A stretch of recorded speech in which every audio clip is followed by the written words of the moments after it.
Olá, seja bem-vindo aqui ao nosso Nós e Família, aqui na sua Ângelos TV. E a cada semana aqui estamos na sua companhia para lhe trazer sempre um tema do interesse das famílias. E hoje vamos aqui partilhar convosco sobre a saúde familiar. E para isso vamos ter connosco aqui uns nossos convidados especiais, mas também já conhecidos todos os nossos telespectadores, que são os nossos apresentadores do nosso Saúde Tal e Qual. E por isso quero já dar-lhes as boas-vindas à Lénia e ao Joaquim. Bem-vindos aqui ao nosso programa. Obrigado da nossa parte. E vamos então aqui conversar um pouco convosco sobre saúde, sobre os cuidados primários. E os cuidados primários de saúde, eles são baseados em métodos e tecnologias práticas, cientificamente bem fundamentadas e socialmente aceitáveis. Estão ao alcance universal de indivíduos ou famílias da comunidade, mediante a sua participação e a um custo que a comunidade e o país possam também fazê-lo. Em Portugal, os cuidados de saúde primárias têm uma história já de 30 anos e neste período os centros de saúde têm constituído uma infraestrutura organizada e essencial para estes cuidados, cobrindo todo o território nacional. E é sobre isso que vamos falar um pouquinho, sobre os centros de saúde, sobre a importância da saúde também na família. E por isso quero já começar por falar um pouquinho com a Lénia e com o Joaquim, para nos explicar em primeiro lugar o que é isso de um centro de saúde. Assim, um centro de saúde, como disse bem, acima de tudo acaba por ser um local em termos de prestação de cuidados de saúde.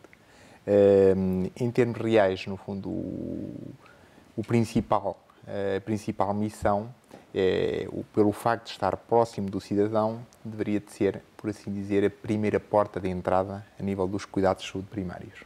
Mais ou menos nesta forma. Para o próprio utente entrar. Muitas das vezes as pessoas associam muito em termos hospitalares. É evidente que não há uma estrutura no centro de saúde idêntica a um hospital. O centro de saúde é mais pequeno. Acima de tudo, a intervenção é muito vocacionada em termos da vigilância, em termos, acima de tudo, tentar prevenir a doença, por assim dizer. Não tratamos de situações complexas, não é isso que está em causa, mas, acima de tudo, damos ferramentas às próprias pessoas para poderem elas próprias desenvolverem e fazerem por si, para terem mais qualidade de vida, para terem mais saúde. Baseia muito neste pilar, que é essencial. Nós conseguimos prevenir a doença, as pessoas nem necessitam de ir ao hospital. Sim. Estava-me a lembrar dos 38 anos do Serviço Nacional de Saúde e estava também a lembrar-me que o nosso Serviço Nacional de Saúde já é um adulto, 38 anos já é um adulto. Sim. E deste adulto que foi crescendo, recordo-me que um dos problemas que Portugal tinha, que seria uma vergonha, era a nossa taxa de mortalidade infantil. Morriam muitas crianças. Associado a isso também os partos que não eram assistidos e os problemas que advinham daí. E realmente Portugal foi muito elogiado com o seu Serviço Nacional de Saúde, a primeira porta, os centros de saúde, e foi muito elogiado a nível europeu, porque realmente reduzimos a nossa taxa de mortalidade infantil mesmo para valores surpreendentes. Não sei dizer agora assim os valores muito específicos, mas realmente é um Serviço Nacional de Saúde amadurecido e crescido e que tem sido também exemplo. Nós julgamos que a saúde em Portugal é sempre pior do que os outros países, mas não é assim. Às vezes, pelas necessidades próprias da saúde e que às vezes são tão urgentes, a gente queria que fosse mais rápido, não é verdade? Mas também... É normal, é assim, em termos reais, eu compreendo, aliás, todos nós somos pessoas, ninguém gosta de estar doente. Claro. E quando está doente é normal que a própria pessoa queira o recuperar o mais rápido possível e passar a estar bem, e, de preferência, voltar a estar doente quanto mais tarde melhor, por assim dizer. Claro que isto não é fácil. E ninguém tem, os profissionais de saúde não têm uma varinha de condão e traz e resolve entra logo, e sai. E as coisas serem diferentes. Aqui o essencial é a pessoa em si tem uma responsabilidade muito grande na sua saúde. Portanto, é assim, nós em termos de equipa de saúde é essencial que a própria pessoa aperceba-se que faz parte desta equipa. Portanto, não pode ser uma pessoa passiva, tem que ser uma pessoa ativa. Portanto, faz parte desta equipa, porque vai depender muito daquilo que a própria pessoa nos diz, daquilo que a própria pessoa nos faz, por aí fora, pode também induzir os próprios profissionais de saúde em erro. Em erro, às vezes pelos sintomas que dizem, Sim, onde é que sim, dói, exatamente. às vezes... Ou omitir determinados sintomas, por Sim. qualquer motivo, por vergonha, seja o que for. A gente também compreende, é assim, não é fácil se não houver aqui aquilo que nós chamamos de tal relação terapêutica entre o profissional e a pessoa. Muitas das vezes a pessoa não sente confiança no profissional de saúde e aqui acaba por diz aquilo que considera essencial. E às vezes pequenos pormenores acabam por ter um peso grande na resolução do seu problema.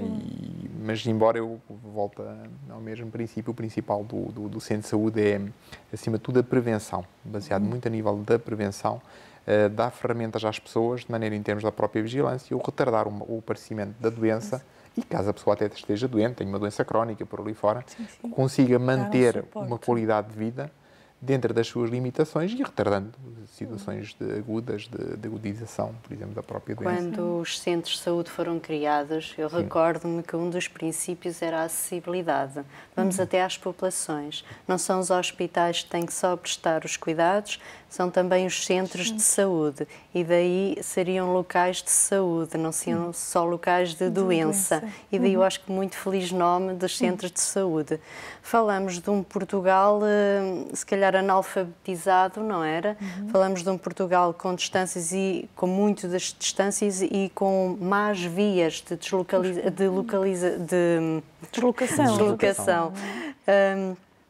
E daí o centro de saúde na proximidade. Por isso é que nós assistimos nos dias de hoje ainda ao centro de saúde que tem em torno de si as suas extensões de saúde.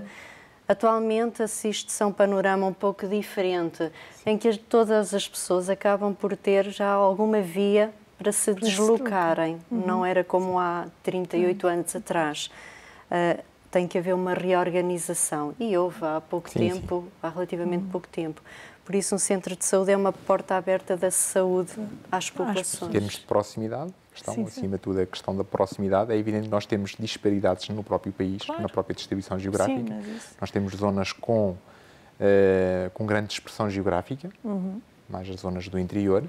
Depois temos uma grande concentração de pessoas, acima de tudo, nesta faixa do litoral e nas grandes cidades. O que por si também torna-se, tanto a própria saúde tem que se adaptar um bocado a estas realidades para dar resposta, portanto, às necessidades da própria população. No momento está em curso, já há alguns anos, portanto, a reforma dos cuidados primários, que é neste sentido, em termos de tentar, portanto, aproximar-se e ir dando uma resposta mais objetiva e com melhores resultados.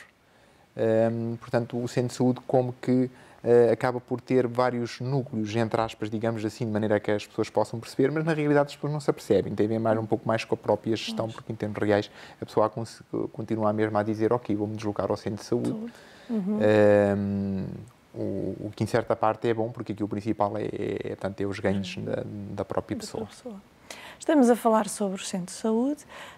Quais é que podemos dizer que são os serviços que o centro de saúde disponibiliza aos atentos? O que é que a gente pode encontrar num centro de saúde? É assim, nós no centro de saúde acabamos por... o centro de saúde, no fundo, acompanha, nesta parte da prevenção, acaba por ser o ciclo de vida. Nós chamamos o ciclo de vida da pessoa. Desde o nascimento até à morte, nós acabamos por intervir em qualquer uma das diversas áreas. Quanto à gravidez, acompanhamento em termos da gravidez, até mesmo antes, depois, através do planeamento familiar, portanto, a própria gravidez, quando a criança nasce, portanto, enquanto recém-nascido, enquanto criança, na adolescência, e assim, as fases todas, adulto ou idoso, por aí fora, mesmo na fase terminal, quer em termos no próprio domicílio das pessoas, por ali fora. Portanto, dentro deste contexto, portanto, isto acaba por ser amplo. A par disto, claro que cada uma destas etapas da vida, por assim dizer, acaba depois por ter, por assim dizer, requer uma resposta diferente. Portanto, um próprio adulto é normal, em termos, ocorre isto, para além disto, as próprias agudizações. É evidente que as patologias mais frequentes nas crianças são diferentes de um adulto, de um idoso, por ali fora. Portanto, nós abrangemos praticamente toda esta área.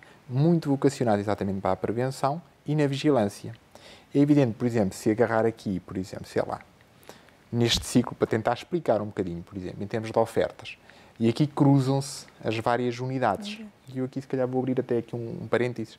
Por exemplo, o próprio centro de saúde atualmente, por norma, tem pode ter, portanto, unidades de saúde familiares, aquilo que as pessoas chamam, ou unidades de cuidados de saúde personalizados, que é mais ou menos o mesmo. Portanto, nós utilizamos muitas siglas para as pessoas, portanto, acaba por ser um pouco, portanto, às vezes um pouco confuso. Acaba por existir tipo um núcleo também de unidades de cuidados na comunidade, mais para a intervenção comunitária, portanto, o centro de saúde não é só fechado. Portanto, estas duas primeiras que eu disse estão mais dentro do centro de saúde. Tanto a unidade de cuidados na comunidade já vai mais para a própria comunidade, mais junto da família ou de grupos de risco que tenham alguma vulnerabilidade, com licença, ou, portanto, dependência. Assim como existe também depois a unidade de saúde pública, ou a unidade de recursos assistenciais partilhados, que tem a ver com os restantes técnicos, os outros restantes técnicos de saúde. Elas interagem entre si. Portanto, aquilo está de tal forma organizado que faz com que, portanto, se tiver tudo muito bem oleado, como eu costumo dizer, a própria pessoa não se apercebe. Articulam, ok, a pessoa necessita de cuidados em termos no seu domicílio, de uma equipa que está mais especializada ou alguma coisa. Ok, articulam e fazem. Portanto, aqui o essencial é a resposta, uma resposta conjugada, não é que a pessoa anda aqui tipo a saltitar. A saltitar de um setor para outro, não é? Não. Aqui a ideia é exatamente, os serviços é que terão que se organizar de forma a dar a resposta. É evidente que isto é o ideal. É assim, se me perguntar que todos os centros de saúde funcionam assim, desta forma, por ali fora. Uns melhor, outros menos. Estava com vontade de dar alguns exemplos. Não serão todos os centros de saúde, mas, por exemplo, a pessoa vai ao médico e o médico vê a necessidade de fazer um eletrocardiograma e no próprio centro de saúde faz o eletrocardiograma. Por sua vez, já houve, então, a junção de duas unidades, a unidade de recursos assistenciais partilhados e, por exemplo, uma unidade de saúde familiar, chamadas USIFs. E já houve, então, esta máquina oleada em que o utente está, simplesmente desloca-se de um local para o outro e resolveu, o médico vê o relatório. E já fica tudo resolvido. O mesmo acontece, por exemplo, recordo-me, por exemplo, a nível da vacinação, por exemplo. Nós, felizmente, em Portugal temos boas taxas de vacinação. Existem algumas situações mais nas zonas urbanas em que, às vezes, há aqueles movimentos de não adesão à vacinação por ali fora, que eu, até em termos como profissional de saúde, apelo às pessoas para pensarem, acima de tudo, assim, ninguém é dono dos filhos, atenção. E apelem, acima de tudo, no sentido de tentar proporcionar, portanto, os pais são responsáveis pela própria saúde dos filhos, e a vacinação é algo que está comprovado, é algo que é benéfico, e, aliás, esta questão da melhoria de baixar o índice de mortalidade infantil, por ali fora, estas taxas, deve-se muito à vacinação. Mas ainda existe muitas famílias a tirar esse cuidado aos filhos. O engraçado é que não vem de famílias que supostamente por desconhecerem ou por não terem acesso ao centro de saúde, vem ao contrário, por famílias que se tentam informar a nível de internet, informar se calhar em fontes talvez menos fidedignas e pessoas que tentam investigar, tentam ver os próprios componentes das vacinas, tentam fazer cruzamentos de dados e perceber que, levando a vacina, o meu filho pode vir a incorrer ou ter esta doença. E entra-se um bocadinho nesta problemática e, sim, há um número crescente de cada vez mais pais a assinarem e a dizerem: eu responsabilizo-me, mas eu não quero vacinas para os meus filhos. Eu compreendo que eles o façam no sentido de proteção dos filhos. Entendo isso. Mas também os pais têm que entender uma coisa. Todas as outras crianças que andam na escola, no jardim de infância, onde os filhos também andam, estão vacinadas e isso dá-lhes aquilo que nós chamamos uma imunidade de grupo. Conclusão, acaba por vezes não se apanhar a doença porque todos os outros acabam por estar protegidos. E, entretanto, não foi por mero acaso que se começam a ouvir algumas coisas, não é? Situação da vacina, por exemplo, o surto de sarampo que ocorreu, por exemplo, mesmo noutros países, mais até do que em Portugal, O que é que acontece? Às vezes criam-se estes movimentos e trabalha-se muito por modas, muitas vezes age-se por modas. Ok, por ali fora não vou vacinar, coitada da criança, vou sujeitá-la ao sofrimento e aquela coisa. Só que o que é que existe? Quando não existe uma determinada percentagem, quando não existe imunidade de grupo, a probabilidade da criança vir a ter, portanto, por assim dizer, vir a ter a própria doença é grande. É grande. É evidente que isto, uma criança no meio de todas é pouco, mas se baixar a imunidade de grupo, a probabilidade já é maior. E daí apelar, portanto, é essencial. Os riscos que se correm são mínimos, portanto, em função dos benefícios. Portanto, há determinadas... Claro que é tudo pensado, é tudo avaliado. Não é por acaso, não é assim, já temos... Isto é tudo mais que estudado, já não é simplesmente porque alguém iluminado pensou, olha, vamos utilizar esta vacina. Não, as coisas já estão mais que estudadas, mais que pensadas. E o objetivo é exatamente este. Para já, a própria vacinação é uma grande forma em termos de prevenção das doenças. Portanto, é essencial e cá está. Precisamos que as próprias pessoas venham até o centro. Não tenham, assim, por qualquer motivo, tenham receio ou alguma coisa. Falem connosco, nós estamos cá para esclarecer. O objetivo é exatamente esse e é uma grande mais-valia para a saúde das pessoas. E eu não só eu pensar enquanto mas também pensar enquanto pessoa envolvida no grupo, também contribuir para a saúde do próprio grupo, da comunidade. Sim. E a Helena até referia que há muitas pessoas que vão à internet e tentam cruzar informações. Pronto, se realmente encontram as informações, porque não procurar dentro do centro de saúde? Nós temos uma expressão um pouquinho caricata, que é, já foi ao Dr. Google. Sim, exatamente. E o Dr. Google já disse o que é que havia de fazer. Eu percebo isso, que é no sentido de buscar conhecimento. Claro. É perfeitamente legítimo. Eu uso a internet, claro que toda a gente usa. Mas realmente existem locais e locais para pesquisar. E eu às vezes também gosto de fornecer algumas ferramentas nesse sentido. Olha, se gosta desta área, pesquisa aqui. Se quer pesquisar mesmo sintomas, vá mesmo ao Infarmed. Está bem? Sim. Aqui é certo. Tem certeza que está a colher as informações certas. Exatamente. Porque às vezes até no diagnóstico eles já vão de tal forma, já formatados com os sintomas, que já dizem às vezes, se calhar, sintomas que não são bem, porque já vão a pensar que tem doença, não é? É porque é assim, com facilidade, nós temos o acesso é bom, por ali fora, mas é assim, ao mesmo tempo que o acesso eu também tenho que saber trabalhar a informação que tenho. Se eu não consigo trabalhar a informação, eu posso ser induzido em erro. E não é por eu ter um determinado sintoma que me associa logo, que me diz que o A corresponde à doença B. Não, é assim, eu tenho que ver aquilo encaixado, enquadrado em tudo. Ou não é por o meu vizinho ter uma determinada doença, que teve até um sintoma idêntico ao meu, que eu tenho que ter a mesma doença. Portanto, é assim, as coisas é pessoal, é único, e daí eu costumo dizer, é assim, o principal no meio disto tudo é a pessoa não ter medo, dar o primeiro passo, desloque-se a uma questão de um centro de saúde, seja uma unidade de cuidados personalizados, seja uma unidade de saúde familiar, desloque-se, fale com o profissional e acabe por desfazer estes mitos que às porque vezes, assim, informação não falta. Eu costumo dizer. Informação não falta. Agora é preciso saber escolher. Saber ver qual é a informação certa. Exatamente. Bem, Joaquim e Lénia, vamos continuar aqui a nossa conversa, mas já está na hora do nosso intervalo. Isto o tempo passa rápido. E por isso vou convidar os nossos telespectadores para ir a correr, tomar um copinho de água, esticar um bocadinho as pernas, fazer um bocadinho de exercício e voltar depois aqui para a nossa companhia, porque vamos conversar aqui mais sobre a saúde familiar. Até já.